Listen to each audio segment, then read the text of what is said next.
Na 4 km od Rekovca nalazi se netaknuta Levačka pitomina. Ovaj predeo poznat i pod nazivom Siljevačko jezero, domaćin je danas Boban Ljubas. Odnedavno ovaj predeo zajedno sa kompleksom jezera nosi ime Bobanova bara.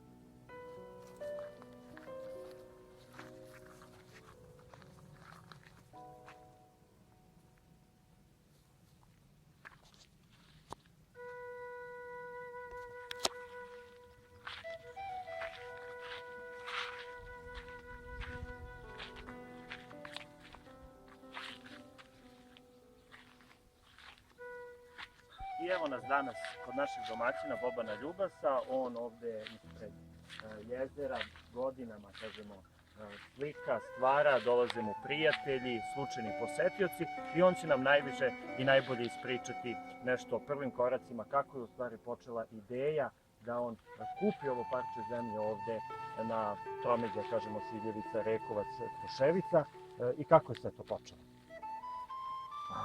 Evo, dobar dan svima.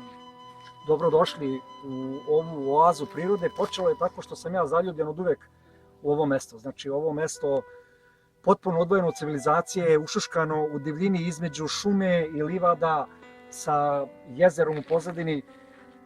Kao dete sam dolazio tu, uživao u lepoti, rasterio divlje patke i poželeo sam da eto, ja imam svoje parče ovog jezera. Tako da sam pre nekoliko godina počeo da raščišćavam ovaj teren, da sadim cveće, da pravim kolibu, uskoro tamo pravim još neke objekte koji će da posluže za svoju namenu. I želim od ovoga ovde da napravim jednu oazu, jedno umetničko mesto gde bi dolazili slikari koji žele da dođu da se druže, da slikamo, da uživamo u prelipnim pejzažima kojih ovde u okolini ima toliko mnogo, to ćete kasnije da vide da to je nešto prelepo. Znači, ljubav prema ovom mestu me je dovela ovde. Posle je bio naporan. Šta je prvo napravljeno ovde? Koliba? Ne, koliba je napravljena tek nakon što je sečena trska, dugo godina je trebalo da se deo trske poseče, da se pokose livade, da se raskrči šiblje, žbunje, drveće koje je bilo okolo, da se to malo poravna, pa tek posle toga je došla koliba na red. Koliba je inače autentična, kupljena je u Dobroselici, u jednom selu daleko odavde i prenešena je kompletno takva kakva jeste ovde. Znači, to je sad jedna umetnička koliba spremna da primi umetnike. Znači, evo, nadovezam se samo na to pitanje, zaljubljenika u prirodu je dosta, ima ih puno. Ko su posetioci ovog mesta? Svi koji žele da osete mir, tišinu, da gledaju divlje životinje, da sede, da jedu voće ili da beru lekovito bilje, da pecaju, pošto ovde imamo i ribe, koji žele da uživaju u pogledu, ovde imamo vidikovac sa predivnim pogledom na dolinu, koji žele da beru gljive u šumi, odmah odavde na 200 metara. Znači, svi koji žele da se odvoje od civilizacije, da pobegnu malo u tišinu i mir, prirodu, evo. Ovde je priroda na dohvat ruke. Na svakom koraku. Znači, na svakom koraku. Sad bismo mogli da vidimo i deo interijera ove zanimljive. Ovde u početku imamo jedan sto. Imamo jednu terasicu gde može da se sedi, da se doručkuje, večera, ruča ili šta već pije, kafa, rakica. Sa pogledom na jezero. Sa pogledom na jezero, tako je. Imamo u interijeru, to je jedan fini mali skroman interijer sa jednim ležajem, sandukom starim za nameštaj, odnosno za posteljinu i tako dalje. Tu su razne figurice, tako jedan fini interijerčić, sređen. Skroman, ali sve što je potrebno ima. Jeste, tu ima, znači sve za boravak ljudi od par dana. Međutim, ako nastavimo nekoliko koraka napred, sa leve strane vidi se nešto što liči da jeste u stvari bačva, ali ne obična bačva. Da. Pa bačva je ovde namenjena kao pomoćna prostorija za spavanje. Da. Znači, u bačvi mogu da spavaju dve ili tri osobe, odnosno dve, uglavnom i to manje gabarita. Malo manje gabarita, pošto bačva nije baš velika, ali je inače funkcionalna je, jako je lepo spavati u njoj. Ja sam često prenoćio ovde, tako da mi je baš onako udobno je spavati u bačvi. Znači, bačva plus tamo u sobi ima 2 ležaja, odnosno imam još jedan pomoćni krevet koji može da se namesti. Međutim, I kompleks se ne završava tu. Pa Idemo nije, dalje ovom nije. stazicom. Da. Tu se pravi nešto što liči na još jednu terasu. Šta se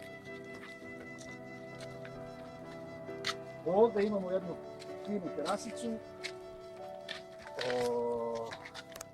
sa roštiljem koji je sad trenutno još nije u funkciji, ali bit će za par dana u funkciji.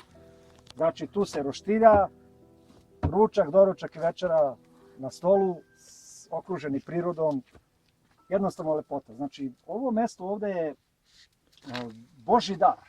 I evo ja koristim priliku da pozovem, pošto sam ja slikar, da pozovem sve kolege slikare koji žele da se odvoje negde od civilizacije, mogu da dođu grupno, pojedinačno ili grupno, 1, 2, 3 ili 4, nebitno je, da iznajme ovu kolibu, i to ne za novac, nego za sliku. Znači, ko želi da provede ovde nekoliko dana, da slika prelepe pejzaže, da ostane ovde, da noći, neka izvoli, može da dođe, uslovi kakvi su, takvi su, dobri su, za spavanje, znači, odlični. I može da slika u prirodi kao što to ja radim, da pogleda, da prošeta, da se vozi čamcem, da peca. Za sve to dužan da ostavi svaki od onih umetnika koji dođe po jednu sliku. Format nije bitan, tehnika nije bitna, ostavi po jedno delo i posle toga putuju dalje. Znači, svi umetnici, izvolite, dobrodošli. To isto važi i za one koji vole da pecaju. Znači, ovo mesto je ovde kao stvoreno za pecanje. Imamo babušku, zlatnog karaša i šarana u jezeru. Svako ko želi može da dođe da peca. Provede tu nekoliko dana. Ponese svoju hranu, dobit će malo rakije, dobit će još nešto od domaćina. Kakav je kontakt? Gde mogu pronaći Bobana Ljubasa? Mogu mi naći naravno na Facebook stranici Bernard Ljubas. To je moje ime. Znači neka potražem Bernard Ljubas, neka mi se javi za kontakt i dobit će sva dodatna obaveštenja. A sada da vidimo i kako izgleda loviti čamcem po jezeru. Ajde da vidimo kako izgleda loviti čamcem.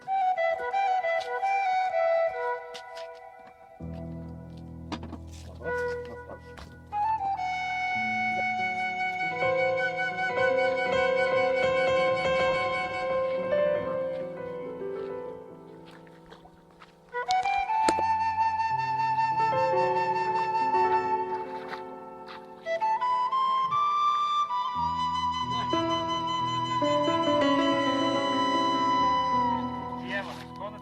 Jezeru.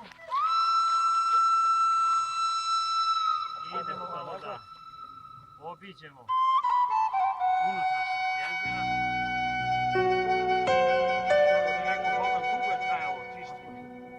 Evo je ovdje mesto. I idemo napred.